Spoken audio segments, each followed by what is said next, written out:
AI has moved beyond generating information. It is now capable of executing tasks and automating workflows.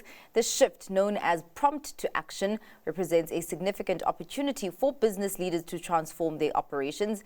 Johan Steyn, AI and automation thought leader, who's also a Business Day contributor, joins us now. Thank you so much for your time, Johan. Now let's put the spotlight on the evolution of AI from information generation to what it can do now. What does that look like? Sonati, great to see you again. Thank you. We have all been chat GPTing like crazy over the last 2.5 years. Yeah. But the main aim was to generate content, great articles. These days with what we call multimodal models, you generate videos and images. It is incredible to play with. But what if we can actually make our systems in our business execute tasks based on just prompting? And that's the article that will be in the paper on Wednesday, prompt to action, just executing tasks based on a prompt. And it all starts with the right way of articulating, which I'm sure we'll get into as an artist. So yeah, very exciting times.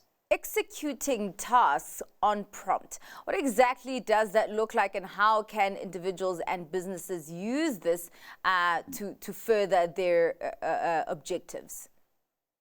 Yeah, and I think here we need to be very careful with who in our business we allow to execute which kind of tasks.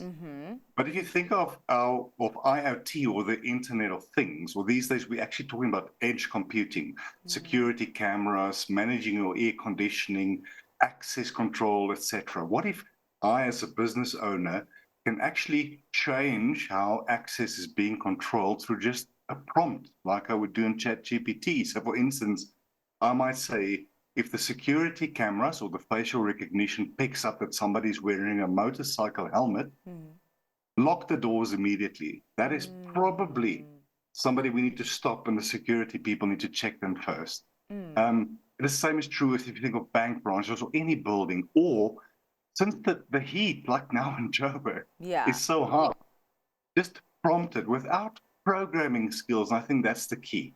That as just natural language, as a business owner, I can say, when the temperature hits 38 degrees, increase the aircon with X.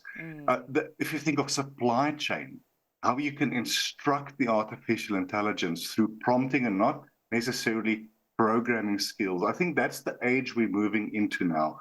Instructing the AI through human natural language to do tasks, to execute certain steps on a business process. The potential is almost unimaginable.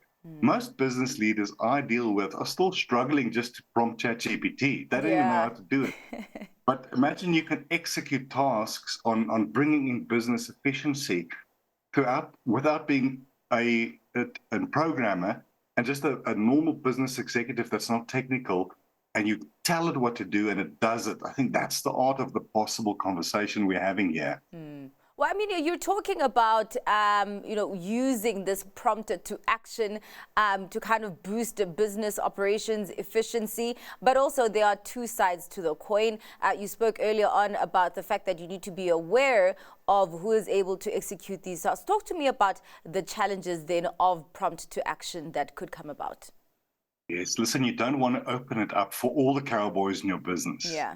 But you have to make sure that you set the guardrails of who has the right to execute certain tasks like we typically do in businesses, who can approve certain invoices, who can make certain decisions, whether it's a board level or a mid-management level. But imagine I can ask the prompt or the AI, how many of our customers today executed transactions on our system that shows behavior that they might churn, that they might probably leave us for another vendor. And based on that, send them a proposal with a 10% discount to buy more products from us. You certainly don't want everyone in your business to be able to do that. Yeah. And the other thing is, if we use an open source or an open platform like OpenAI's ChatGPT and others, there's a huge privacy discussion as well. Where does the data go? And it's not just about regulatory requirements like POPIA and GDPR in Europe, privacy regulation. but it's also about protecting IP.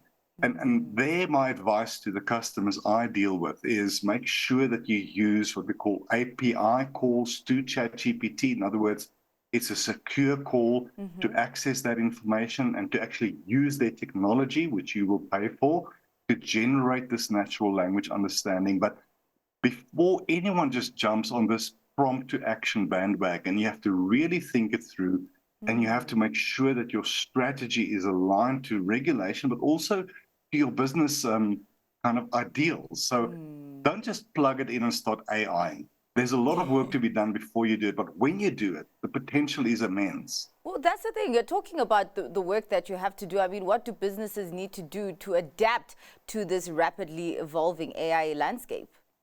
Oh, I wish we had 5 hours. Forget AI. My advice to clients is forget AI. Start with what is your business and your financial objectives? What do you want to achieve? Because Excel is probably what you need. I always say to my clients, if you don't use Excel properly, forget about AI, forget about ChatGPT. It won't fix your problems, your cultural, your leadership problems, your lack of understanding about your customers and the like. Start with, in other words, turn the conversation around. It's business objectives. This is what we want to achieve over the next year. And then you start with, is AI even what we need?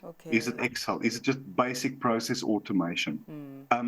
And the challenge I have in what I call a post-chat GPT era is that people are so super excited about it, as they should be. Yes. But they think they can chat GPT everything. And it is really stupid still. It will get smarter as we go on, which is a challenging conversation to be had in the future.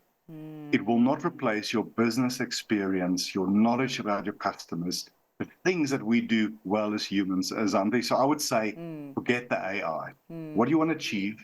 And think whether AI is even what you need. Technology is probably what you need, but possibly not even AI. You need to start with laying the foundation. Well, thank you so much for your time and for your insights there, Johan. Much appreciated. That was Johan Steyn, AI and automation thought leader, who's also a Business Day contributor.